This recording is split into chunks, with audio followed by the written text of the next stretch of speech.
He has had an active morning. He's been all over Truth Social this morning, obviously out immediately this morning with that threat, really, to the Iranians, basically, come to the table if there's not a deal in a short amount of time and the Strait of Hormuz is not reopened for business as usual.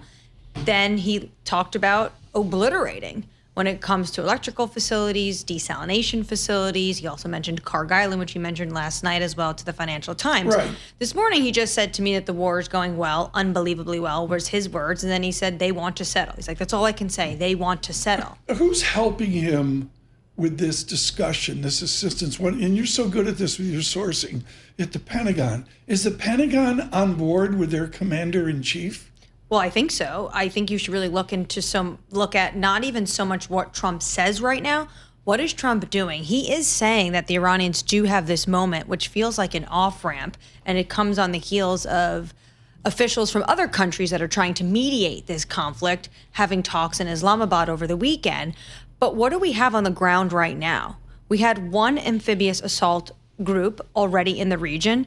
That those are Marines that are trained for things like this, that are trained for taking over an island. And then you have the 82nd Airborne that's been deployed. And then there's reporting from the Washington Post that potentially they're looking at more troops on the ground. And the Wall Street Journal overnight talked about potentially a group that could go in to get the uranium that is buried in Iran. So the president has a lot of options right now on the menu, clearly. And I think the Pentagon, of course, is behind him, especially when you see that troops have been deployed. Does the president have confidence in the counterparty that they are speaking with in Iran represents a decision-making entity? I mean, the folks they're talking to, can they deliver? That's a great question, because the president has for weeks said we're not even sure who is running the country because of how so much of the top brass has been eliminated. The fact that we have not seen or heard in public by video from the new supreme leader, the new Ayatollah. It does seem like this administration is speaking to two people. At least they're definitely taking a more vocal position when it comes to Iran in the press and the media. So it's the foreign minister who Steve Witkoff and Jared Kushner were dealing with previously. And then, of course, it's the Speaker of the Parliament, Mohammad Ghalibaf, someone who has been trolling the president as well on social media when it comes to, I mean, last night he was trying to offer financial advice. These two people seem to be individuals that the envoys from the United States are dealing with. If you're just joining us across the nation, the way you choose to listen to us and worldwide, Annmarie Hordern with us, speaking with the President of the United States this morning. I look, AMH, at all of this, and I think at the end of the discussion is the question of which war Israel's fighting and which war we're fighting. It's a great question. Is Israel and the U.S. on the same page? I do not see it. It's a great question. It's unclear at this moment. It's unclear if they're more on the same page, because I do think they do have different objectives. There was a report that I thought was very telling. It was just a report, but it was a report that Pakistan went to the United States to try to get the United States, which sounds like maybe they did, to go to Israel to say, please take the foreign minister, Abbas Araghchi, and the Speaker of Parliament, Mohammad Ghalibaf, please take them off your target lists. And so far, those two individuals have not been targeted. They are still alive. They are tweeting. So that says to me that the administration potentially does feel like these are the two individuals they could have a diplomatic dialogue with. To me, Paul, this was the major issue of the weekend, is the two wars that are being fought, one Israel and one the United States.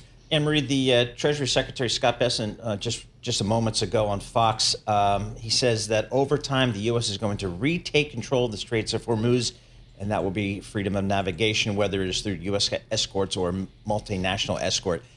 What I understand, and what I think we all understand from experts, is that's kind of a big ask logistically to secure the Strait of Hormuz. Is that something the administration is still working towards? I think given the troops that they deployed and exactly what kind of troops they deployed, yes. Also, we saw this in the 80s with the tanker wars, right? You did have the U.S. Navy out there trying to escort ships through. So this is a possibility for the United States.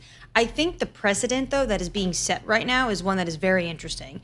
In Iranian parliament over the weekend, we got more from this draft bill. They essentially have a new toll, a Tehran toll. If you want to pass the Strait of Hormuz, you need to play.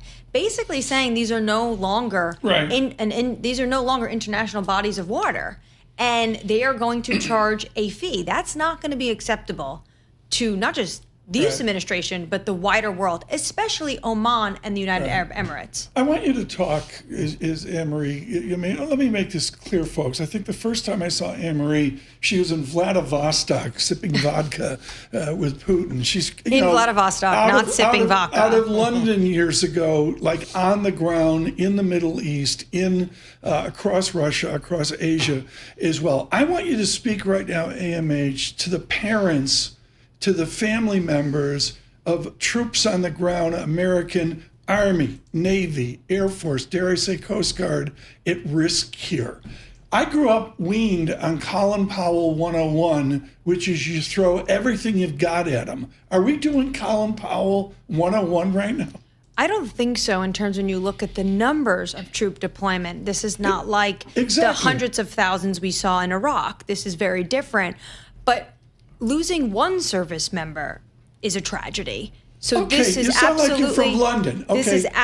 This would be absolutely horrific, and we saw that with the service members. Are we ready to go to war? But I mean, you've been in London, where you and I have sat on the floor, and the entire nation is transfixed as one casket comes off the plane. Is that where the United States of America is right now? I don't think that's the direction of travel they would like to go, which is why in the reporting, when you see these stories, whether it's the Washington Post or the Wall Street Journal, that talk about all the options that are available to the president, he still is concerned because he doesn't want to put U.S. service members in danger.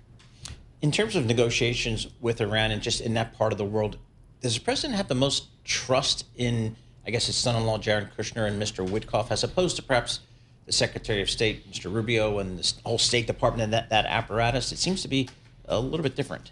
Well, I think when it comes to Iran, their negotiations are always indirect. There's never always this full contact, direct contact. I believe a few times it's happened with Kushner and Witkoff, but it's not happening, of course, right now. And sometimes this is done through back channels, which sometimes makes it easier to be done through envoys that are just focused on one specific issue. Of course, there was another name that was thrown into this, and that was the vice president, J.D. Vance. Yeah.